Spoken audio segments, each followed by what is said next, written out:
started.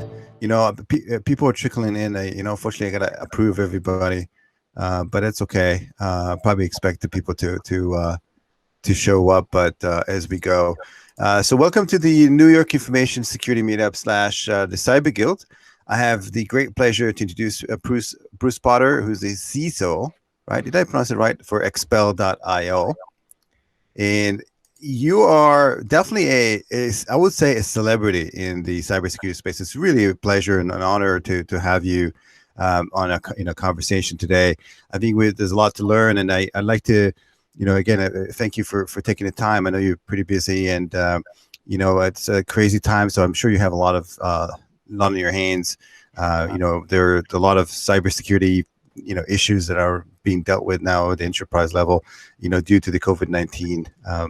Regardless of whatever people say, coming back to the new normal, I think there's still, high demand for the cybersecurity professionals. So welcome. I appreciate you taking the time. Hey, so why don't we get started? So before we jump in, I noticed that you're like, again, you have amazing Twitter account. Like, you have a pretty profound quote here from Thomas Jefferson. Our liberty depends on the freedom of the press, and that cannot be limited without being lost. Yeah, I feel pretty strongly about that. I mean, there's a lot of opinions on the press these days and what truth and things of that nature. But I'm a big fan of the press being the check against the government. And I think that the internet's been fascinating to watch over the last 30 years, the democratization of journalism and the good and the bad that's happened because of that. And so information can spread immediately around the world, which is a very powerful concept. But then there's also the downside of disinformation and the kind of polarity that can cause. And so, supporting, journalists, supporting free press. And, I get papers delivered to my house every morning. I subscribe to more online, local and national. Unfortunately, local news reporting has gone down dramatically in the last 20 years. And, it's not like I'm going to single-handedly save it, but I'm going to do what I can and try to evangelize. So big fan of press freedom. Whatever side that you want to be on, that's totally cool. Let's just have an open press. And how do you feel about, you mentioned, the disinformation, right? So how do you feel about some of the latest, like real fake, things that are appearing, and then the kind of the election security and the ability for nation states and possibly others to affect the opinion of the population, just using these tools? So I think that one of the downsides, if you will, of kind of the global network that we've developed, and especially around social media, is the ability for ideas to spread immediately, whether or not they're true or not, right? And there's definitely been research around, like, information that self-reinforces or reinforces your worldview is the type of information that you'll consume, that you'll relay, and it becomes this very self-enforcing, like, yeah, I see all these things, so this must be true. And especially in the US, our ability to, I think critically about the source of the information, understand it in context, being able to critique it and determine, where is fact and where is opinion, is pretty light, unfortunately. And, I know I have friends that I grew up with who have kind of, fallen into what I'll call kind of YouTube holes, where they see all these videos and they think the world works this way. And then I'll talk to them and they'll be like, holy cow, I can't believe I fell for that, right? Like but they're smart people, they're educated, they're productive members of society, but they get a view, and then they find all this information that matches it. And so, that's what they'll believe. And so when it comes to disinformation campaigns, being run by nation states or as individual actors, like, it's amazingly inexpensive for those actors to be able to go in and leverage these platforms to push narratives. And again, there's a lot of views on this, and I'm not, whatever side that you're on, I think you have to recognize the danger that is the ability for relatively low resource adversaries to marshal fake accounts and a bunch of people to then get them to, act on their own behalf. And so you drop the thing in the water, the ripples go everywhere, and you've done your job. From an information operations perspective, it is the best return on investment that we've seen since people started doing IO, activity, thousands of years ago. Yeah, and people are being fooled by these algorithms. Like as you mentioned, they click on a link on YouTube and start, then it feeds them additional links, and Facebook and all the social media. It's very tough, as you mentioned, even for people with knowledge in the space like you. Sometimes you got to catch yourself. It's like, oh my God, what am I being served right now? How do you potentially prevent that, or fast forward 5 years from now? I mean, are we getting better to recognize this is the case, or are we just we got to deal with it the way everything else is progressed? Yeah, I think unfortunately it's a human nature problem, and it's not one that's got a good tech solution. There's been some studies around, like, even if you present someone with hey, this tweet or this Facebook post may contain doctored or false information. People, again, if the information that they see reinforces their worldview, they're going to believe it anyway. And so it's very hard for these platforms to kind of get control of the false information that's flying around, because it'll be viewed as an affront to a particular viewpoint or political party or something of that nature. I do think that the public at large is a part of solving this problem. I think that, to be blunt, like, this is a thing that you have to start tackling at an early age, and you have to arm people to be able to think critically about the types of information that they consume.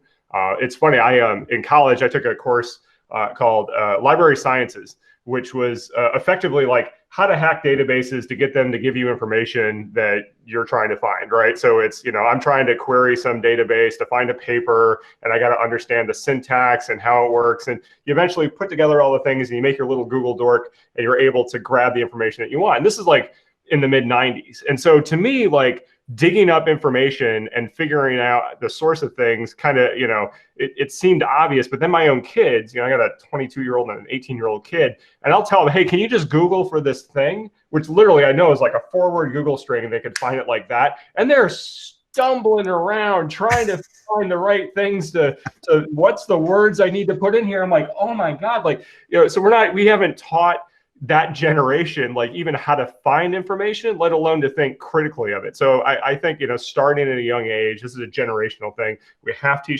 be able to teach people in the new information age, where does information come from? How do you validate it? How do you find information? How do you verify its pedigree? And then how do you think critically about it? That's not something I'm going to teach my parents or my older siblings. It's something I can at least teach my kids, and hope maybe in 40 years we found this. Yeah.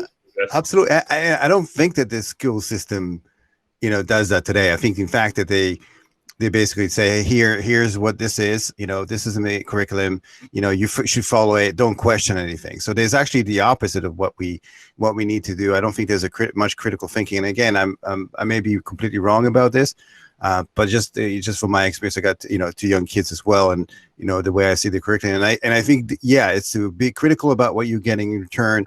And ask that question, is this real? Is this in line with what I know? And then maybe ask for one more source or a couple more sources, right? Or, trying to figure it out.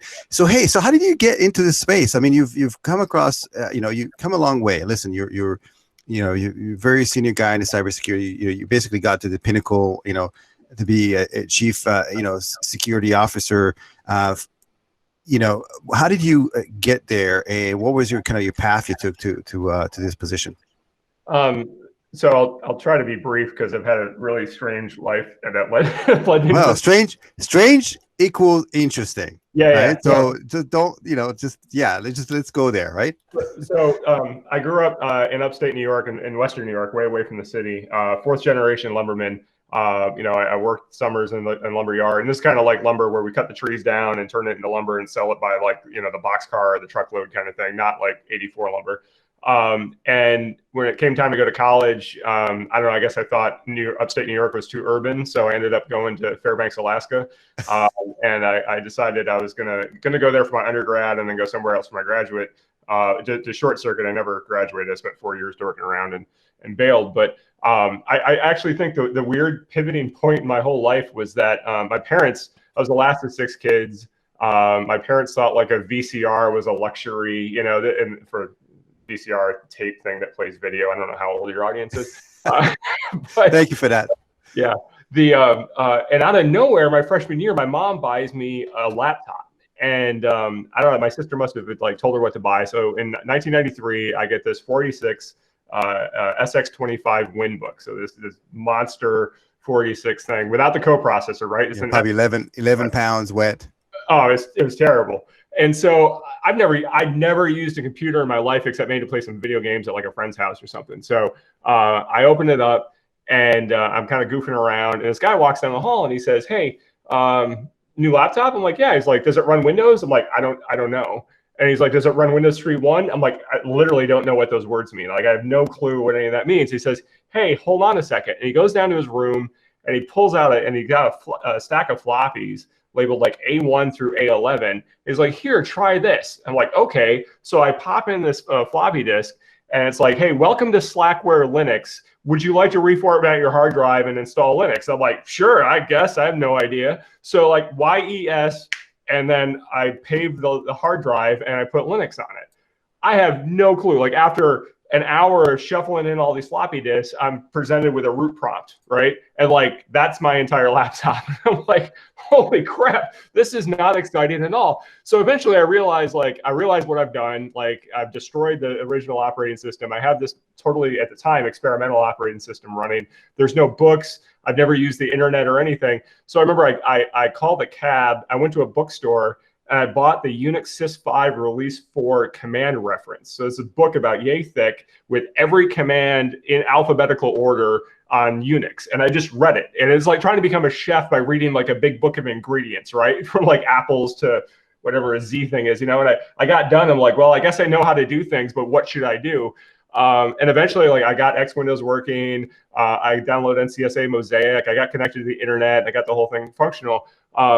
But the fact, like, that was my initial experience with using computers and the internet was like basically bashing rocks together to get Linux working. I think really set me on my path and set my level of expectation of how hard this was going to be.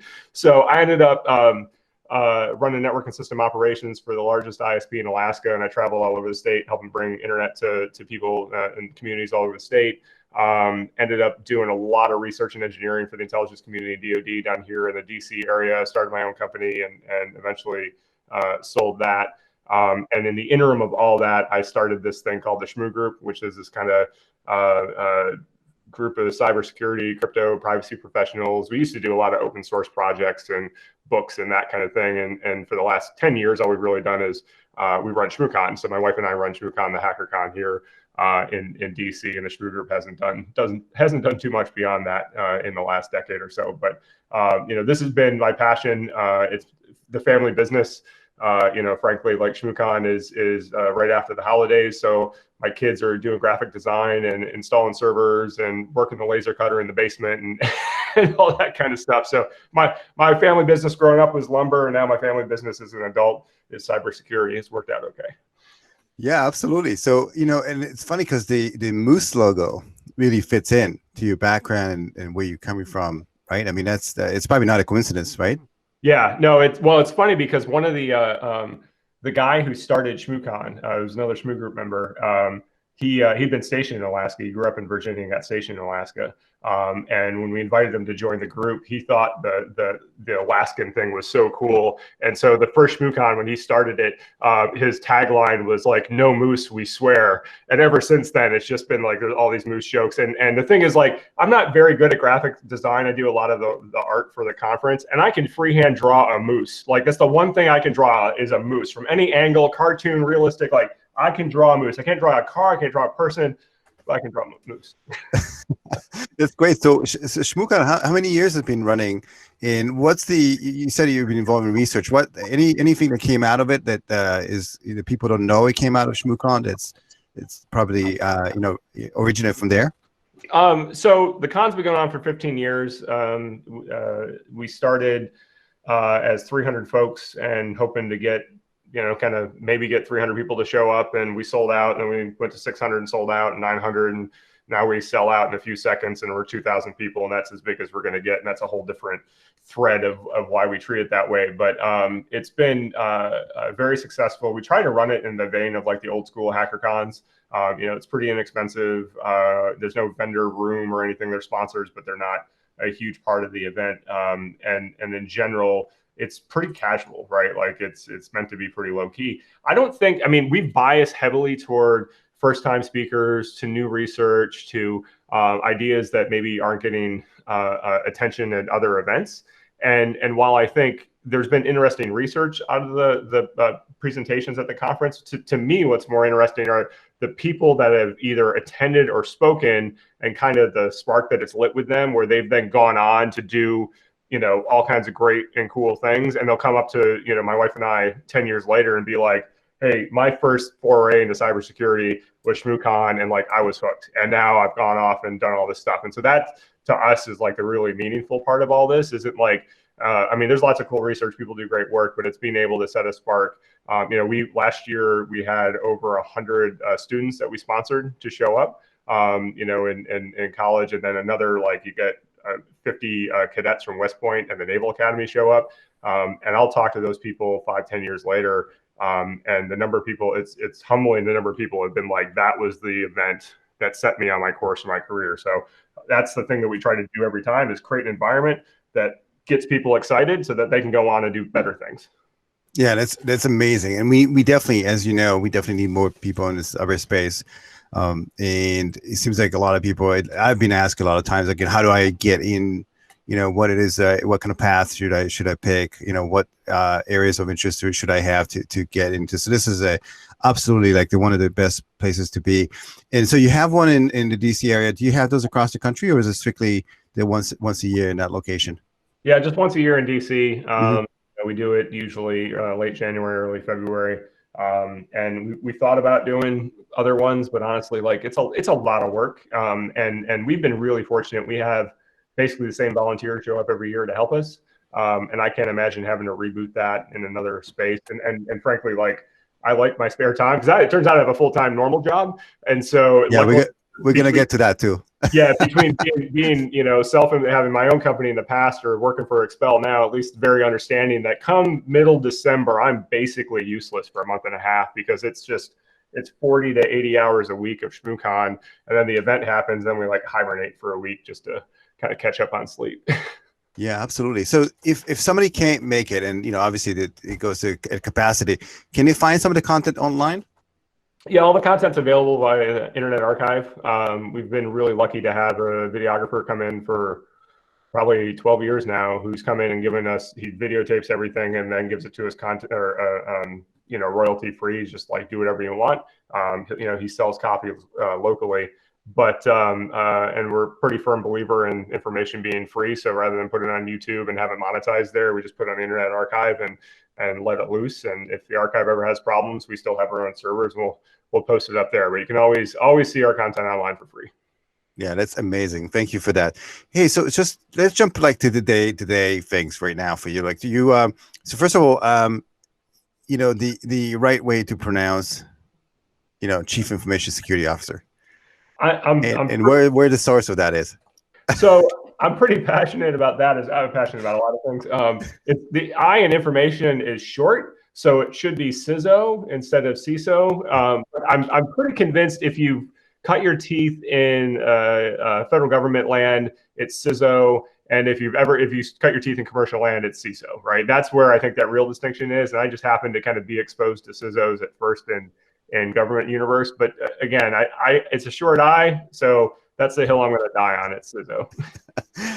No, from now on, CISO, it is. So, hey, so what's your day-to-day look like for now?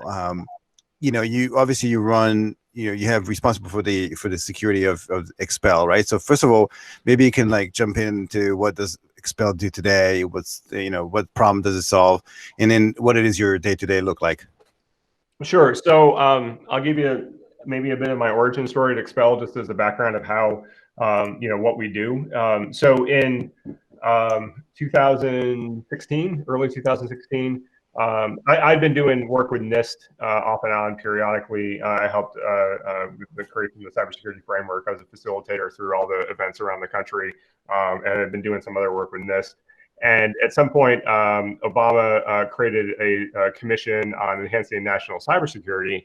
And the executive agent inside the federal government was Department of Commerce, and NIST is inside of Commerce. So NIST got handed the job of like, hey, run this commission. So one of the people at NIST called me up and said, hey, do you want to be the senior technical advisor to the Commission on Enhancing National Cybersecurity? I'm like, yeah, sure. Like, I got a lot else going on, but that seems like a really cool thing. Like, why would I say no?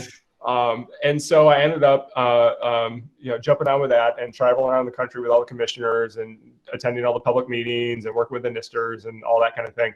And there was a story that as we talked to people, in private industry and even in the government, there was maybe 20% of the people we talked to who, thought about cyber risk like they thought about almost every other kind of risk, right? Like they had internalized it, they had large programs in place. Most of them were financial institutions who had seen cyber risk coming early and put a lot of framework. And it wasn't they were doing it perfectly, but they had the mechanics. They felt like it was managed. They could put numbers on it. They could even see their spend going down. They felt pretty good. And then there was 80% of the people I talked to who were like, I bought everything I'm supposed to buy. I can't hire enough people. I don't know what's going on in my enterprise. Like, what am I supposed to do? Like, I feel like I'm doing everything that I'm supposed to do. I've got all these pieces of technology, but I still don't know when there are bad people in my network, what I'm supposed to do about it, that kind of thing. And so, and they would ask, like, what do I do? I'm like, I don't know.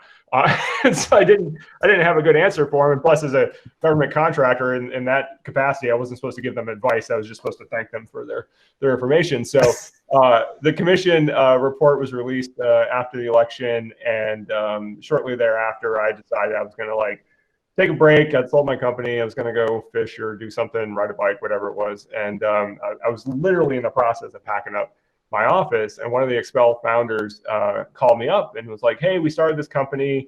We're looking for like a part-time CISO, but it's really hard to find one when you're a small startup. Do you know of anybody? I said, well, what are you doing? And he described to me the vision for Expel, and like this light bulb went off. I'm like, that's the thing that all these 80% of these people were asking for, right? I'm like, yeah, I'll be your CISO. He's like, are you serious? I'm like, yeah. So that was like the job interview. And so those are the best ones. Yeah, it was. Luckily, I'd worked with him in the past, so he knew I was reasonably competent. So did you get? Did you still get to go fishing at all, or you went straight to the new role?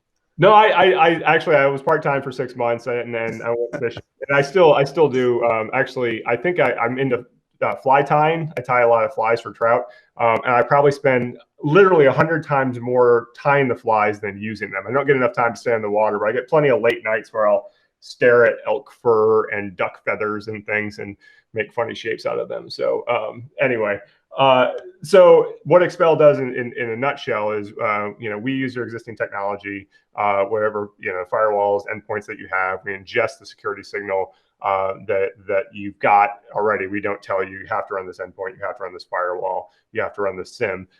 We bring all that in, and then our play is huge amounts of automation to distill that down to be able to only bubble up to our analysts the really important things that we need a human to transact on. And so instead of having an analyst sifting through and looking for, here's 10,000 events, which one do you think is important? We're surfacing up like, hey, we think this is important. And then we facilitate rapid investigation. So everything's done by API. So, if they want to get a process list or something like that, they just press a button and it reaches through in your environment with whatever tech you have and pulls back, like, here's the process list. And if we see an analyst doing the same thing, like if they get an alert and then they do the same 5 things every time, we'll just automate those 5 things. So we get the alert and then you get all this information decorated. And that allows them to prosecute like super quickly and be like, this is a real thing where it's not. And then we'll say, this is really what's happening. This is the impact. This is what you need to do to remediate it. So you're not responsible for like picking up an alert and investigating and figure it out. You pick up a report that says, here's a specific bad thing that's going on, and here's the specific remediation actions you need to take. Mm-hmm. And so it's a kind of a common sense process, if you will. Like this is what I want, but this market has been riddled with people who that's not what happens. They're like, hey, here's 10,000 alerts you might want to look at. You'd be like, what the hell am I paying you for? And so I think from Expel's perspective, it was kind of at first a thesis, like we could build the technology to do it, ? And now after 3.5 years, like, yes, the technology works. We're highly automated. We're super fast. The time from identification to remediation is incredibly short. And to be blunt, like our customers, it's changed some people's lives. Like I've had customers come up and like hug me. They've been like, I can see my kids' baseball games now. You're like, wow, that's crazy. Like, we've made a positive impact in your personal life, not just your work environment. So, that's in a nutshell what the company does. As far as like my day to day, I kind of wear two hats. I'm responsible for the inside program that we run. So all the cyber risk, privacy risk. So we use the NIST CSF and the PF as our backstop for a lot of the activities we do. We actually have tools we released on our website that are the same processes we use internally to determine where are we and where are we trying to go from a cyber and privacy risk. And then I'm actually a customer of Expel. So I don't have my own SOC. I just use our internal stuff. So that's great. I didn't have to build a SOC as a CISO, which is, I think, fantastic. And then I also oversee all of our IT because IT is such an integrated part of the security posture. So IT and then facilities as well. So actually, the COVID thing has been a lot of my wheelhouse with the facilities and IT component. The other hat that I wear is I forward project a lot of what we do as a company. So the CSF tool that we use internally, we push forward the privacy framework tool. We use a role-playing game called Oh No's that we developed with my son for cyber incident response role-playing and tabletop. So it's like D&D. You get out the Cheetos and your dice and the whole deal, and you play a game for a couple hours, but it's actually cybersecurity tabletop exercises. And so we push that out. We do a lot of other like forward projection of what works and what doesn't. Our third-party assessment process we pushed out, and I go out and speak about that a lot. I'm a big believer that 90% of what I'm solving is the same problem my peers are solving, and we shouldn't all be inventing the same wheel. And I'm lucky that I work at a place where they're more than willing. They support me, like, go forth, push all this forward. Let's help, kind of a rising tide raises all ships kind of thing. Let's go out and do that. So an actual big part of my job is this kind of thing, just going out, talking to people and doing what I can to help the industry at large. Yeah, that's amazing. So you mentioned that you get a chance to talk to customers, right? So do you, where's the feedback loop? Like how often, because like typically you don't hear from them unless something's, something happened, right? How often do you interact with them? And then maybe kind of lead me to the next question. How do you keep current, right? You've obviously, through the years you acquired a skill set, but the cyberspace is like, it's advancing so quickly that you absolutely have to keep abreast of the new innovation and new systems and tool set and methodologies and so on. So how do you do that? You're obviously very busy.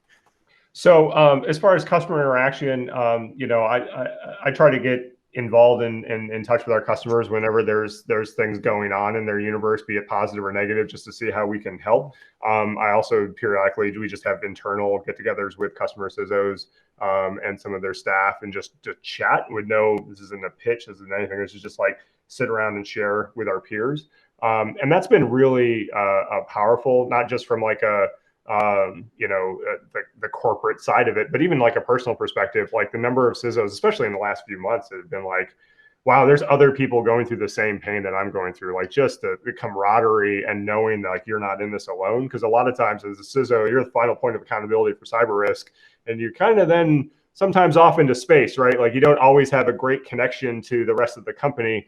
And so feeling like there's other people that you can share that with, I think is pretty important. So, I'm a big fan of at least providing myself and my team as resources to our customers. Like if you have questions or you want to learn from the things we've done right, done wrong, we're more than happy to chat about it. And so that's helped us build, I think, a good, relationship with our customers.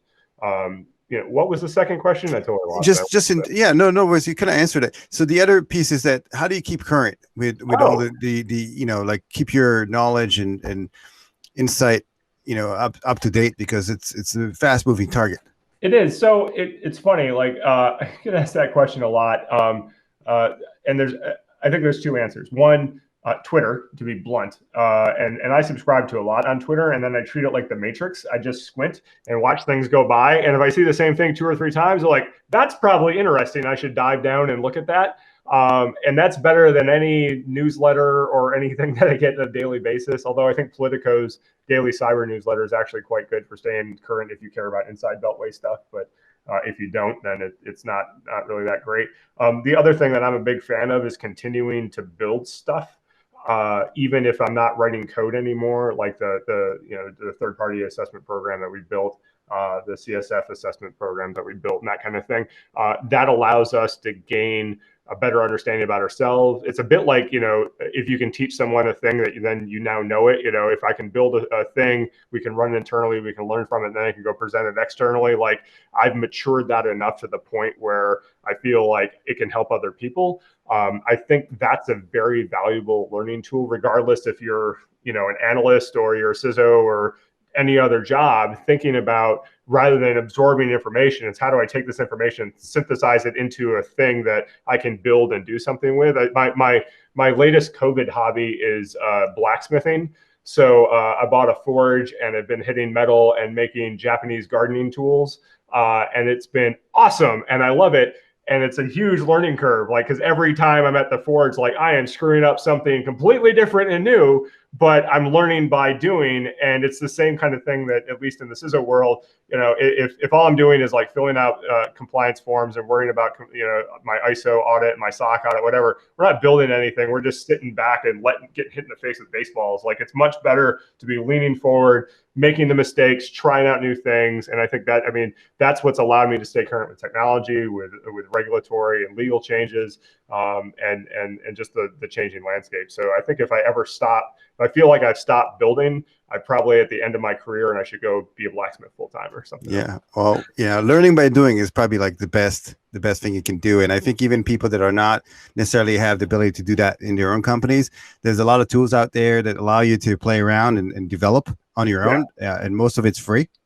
And so are we going to see you in the next reality show? The one that they forge knives and they get voted off if they don't do it correctly? I hope so. Like, my kids and I watch that on repeat. I think we watched every season. What's it called again? Forged and Fire. Yeah, that's it. That's right. I've watched it a few times. It's fascinating. I highly recommend that show to anybody who's even slightly interested in weapons or knives and swords. So it's fascinating. Super addicting. And I've done a lot of woodworking, so it kind of combines the woodworking and the metallurgy, and then just beating the heck out of something with a hammer. It is. I'm addicted. Probably when I'm done today, I'll go down and I'll burn something in the forge. So. Sounds like you have a bad day at the office, you go in and it's like a form of catharsis. You just knock on the the hot metal until it's flat. Hey, so changing gears a little bit. So you mentioned automation is a big deal, and be able to provide a fidelity from all those millions of alerts, and then getting the most out of the tools you already have, right? Mm-hmm. So that's a gap that currently exists today, and probably going to be for the next few years. What other gaps are you looking to solve the next coming down the next 12, 18 months? I think one of the big challenges people are facing, and even more so now than say 3 months ago, is understanding what's happening in their cloud environments. I think that there are companies that have been especially newer companies that are cloud native. And they've built their enterprises very differently than what we've done with kind of conventional enterprise. There's lots of traditional on-prem enterprises that have been taking a slow, methodical set of steps toward the cloud. And the reality is, the cloud infrastructure universe, GCP, AWS, emits a lot of signal that we can transact on and understand. Maybe we're still not great. Like, we're not understanding the same way that we understand our endpoints, and it changes really quick, but at least there's signal there we can do something with. The number of SaaS solutions that are in play in any given enterprise is immense and has skyrocketed, in the last few months because of COVID. And I think that, when you think about your SaaS providers, and the type of audit data and the signal that you want from them, we're just not getting it, right? Like, if I've got a user whose accounts have been compromised, I want to be like, what have they done on all our SaaS platforms in the last 24 hours? Like, I don't know. Some of them will get lots of information. Some will get no information out of. And trying to understand what to do there is challenging. So like for me, like I've hung my hat on the concept of integrity in cybersecurity as like the way that I frame the universe. So you know, if the thing is running as I intend it to, it still has integrity. And up until the moment that it doesn't, and then I don't want to trust it anymore. And so, you know, when we think about integrity as like a local issue, you know, I've got like a laptop. I can do like a secure boot thing. I can verify the checksums. I can verify the hard drive's supposed to be there and the configuration's supposed to be there and all that kind of thing. The minute I go off box, I have an SSL cert, right? That's as good as it gets. And all it is like somebody cut a cert and it's there. I don't know if that cert's even been compromised and what's the integrity of the system behind it. Like I have no freaking clue, right? At least with like, you know, the cloud infrastructure providers, I have some ability to measure the integrity of my systems and say, is this the thing that I intended to run? Is it running as I intended? When it comes to SaaS providers, O365, Salesforce, to all the run-of-the-mill little tiny things that we interact with every day, you know, is Salesforce running the way that I intend? I have no freaking clue, right? They're not projecting any information to me that allows me to make a decision of, do I still trust Salesforce? And so that's, to me, the thing that I'm hopeful as more organizations have, you know, as we work from home, as we've gone to more cloud forward, almost cloud native without even meaning it, enterprises, there'll be more pressure on SaaS providers to emit more information for either organizations themselves or their service providers like us to ingest, to be able to make that determination of, is this running the way that I intend? What's happened in the past? Can I use that as a predictor of what's going to happen in the future? And then be able to have that level of visibility into our SaaS providers that we have with our own on-prem. Yeah, so I've heard that before. So I think there's quite a few companies that are basically creating these tools that to be able to, you know, augment and the visibility into the cloud providers. And the only problem is some of these cloud providers, you know, some of them provide like, you know, very high, you know, ability to access APIs like, you know, Amazon, AWS, but some, you know, Azure and Google, you know, not necessarily as much. So that is for sure, as you mentioned, that's a trend. What else are you, you know, people are talking about, you know, AI and, you know, the end all of, you know, computing once we get into, you know, a very high speed quantum computing, then we're all doomed. And what are your thoughts about, you know, blockchain for cyber? All right. Well, let's see that. So you got three buzzwords there. You got AI, yeah, and those are buzzwords. So that's why I want to get, you know, your opinion of where this is. So maybe you can debunk some of those.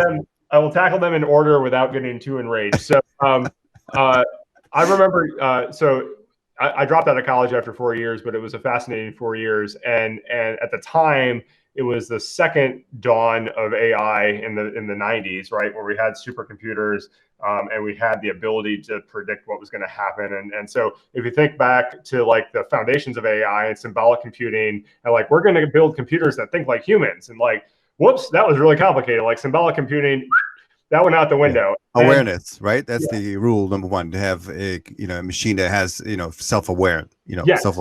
Yeah. Right. And so that kind of, you know, having these big complex processors that would be thinking symbolically as opposed to this concrete execution, like that's all largely gone.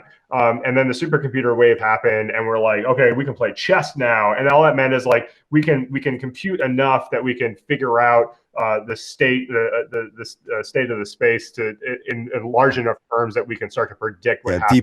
Deep Blue, I think was the name. Yep, Deep Blue for sure. That was like when I was doing this stuff, and now we've got like, okay, I can just instantiate 1 billion nodes in Amazon, and I can do all this wacky stuff that I couldn't envision before. But it's all still basically like big math, right? Like it is not the ease of it is incredible, right? So like we play every Saturday night during the kind of quarantine here. We've been playing Codenames. So Codenames is a game where it's a grid of 5 by 5 words, and someone gives a clue. It's only one word. You give a clue, and you say like how many cards that clue associates with. So you might say like Apple for 3, and you have to figure out which cards associate with Apple. So a friend of ours wrote an AI program that he trained with like Wikipedia to be able to like ingest all the cards, figure it out, and then give clues. And so this weekend, like, we played code names against an AI, right?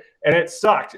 But he did win one game. That was actually pretty impressive. But the real kicker of it was he wrote it in like, a few hundred lines of code, right? And so that was to me, that's what's fascinating about the current AI revolution. Isn't the fact that we can, we have all this computing power to marshal. It's like how easy it is to marshal it.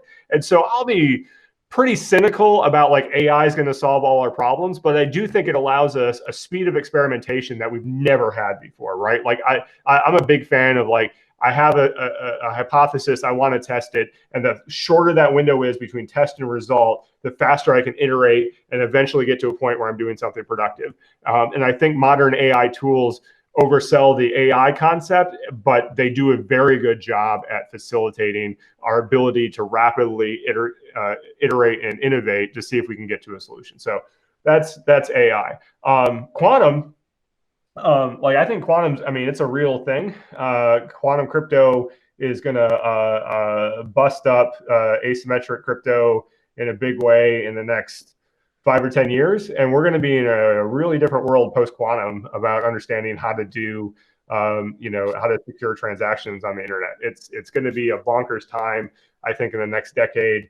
And it may sound fanciful, but I think we're going to be in the business of beaming key material down from space, and people are going to have to be ingesting key streams in order to do secure communication. So I believe quantum crypto is real. I believe if you care about crypto systems, you're making quantum resilient systems now, and quantum key distribution is probably the big hard challenge of our generation to solve from a cryptography perspective. But right now it's kind of a niche market, and until somebody at scale can bust a bunch of asymmetric keys, I don't think there'll be a lot of commercialization. And as soon as you can, everyone is going to freak the hell out, and we're going to go bananas trying to figure out how to build quantum resistant systems on the internet. So yes, quantum's a real thing. So quantum is the next, Y2K. Yeah. In some regards, I think, although Y2K, at least we had some predictability of what it was going to look like. I don't think people are generally freaking out about quantum, right? And even like NSA a few years ago came out and said like, hey, this is a real thing and you should prepare for it. And they don't open the doors on what they do from a crypto perspective very often. And I told people, I'm like, this is a big deal. Like, I've worked in that universe, and I know like how serious the cryptographers there take it. And if they push this thing out the door, y'all should pay attention. And, except for a few weenies in the internet, like, we're not. So we'll have a reckoning there at some point. Maybe 2-3 years from now, we'll sit here and we'll talk about a few startups that are starting to work on the problem. Yeah. Well, and then, I've done some work with a few startups that I think are now defunct. And it's one of those like good idea, but the market's not there problem. Once the market's there, then I think hopefully good ideas and not bad ideas surface, but sometimes bad ideas win just in the marketplace. So who the hell knows? And as far as blockchain goes, so years ago, when I was in Alaska, I ran around with a bunch of cypherpunks, and there was a guy, Robert Hettinga, and he ran the Digital Commerce Society of Boston. And so Bob was an Anchorage native who had transplanted to Boston. And he had this idea, along with others, David Chaum and other people who were kind of in the same space, of digital bearer settlement. So the idea, if you watch Die Hard, you know what a bearer bond is, right? Like, I have a thing, and this piece of paper itself is worth money, right? The bearer of this bond has that bond is worth the money. So digital bearer settlement is the idea of, instead of book entry settlement, where there's a bookkeeper in the middle, where someone says, I want to do a thing, and someone else says, I do too, and the bookkeeper keeps track like conventional banks and credit card systems. Bearer settlement is, I give you this thing and it's worth money. So this stream of bits is actually worth something. You pick up that stream of bits and now you possess the money. I'm a big fan of bearer settlement as a concept in human form, like, or physical form, like here's cash, right? Like that's simple bearer settlement. But online, like I think it can be revolutionary. I think the blockchain thing as the concept, especially proof of work blockchain, is bananas, right? Like proof of work Bitcoin blockchain is crazy pants. Like it sucks up so much energy for so little gain. I don't get it. Almost every application of blockchain that I've seen can be solved with a database or primitive PKI or both, right? It does not require the shenanigans of a blockchain. And a fraction of the energy as well, right? Yeah, that and even like more tried and true APIs to get this stuff done. So I struggle a lot with blockchain as a concept, just because as much as I really appreciate the financial capability of bearer settlement, I do not like the current implementation and what we've referred to as blockchain. Mm-hmm. Interesting. So just kind of wrap this up. So you mentioned that, the COVID-19 allowed you to gain new passion to forging Japanese gardening tools. And I've talked to another CISO who's actually just since he can't travel anymore, he's making his own sushi. So I told him we should write a book, sushi for cybersecurity professionals. What else have you, kind of in a positive tone, have you come across that or changed in the past, several months since the COVID-19 hit, for you personally, for the people around you, and then as well for the industry as a whole? I think for the industry as a whole, the CISOs that I've talked to, 75% of them have probably found that their staff and they themselves are more productive than they were prior.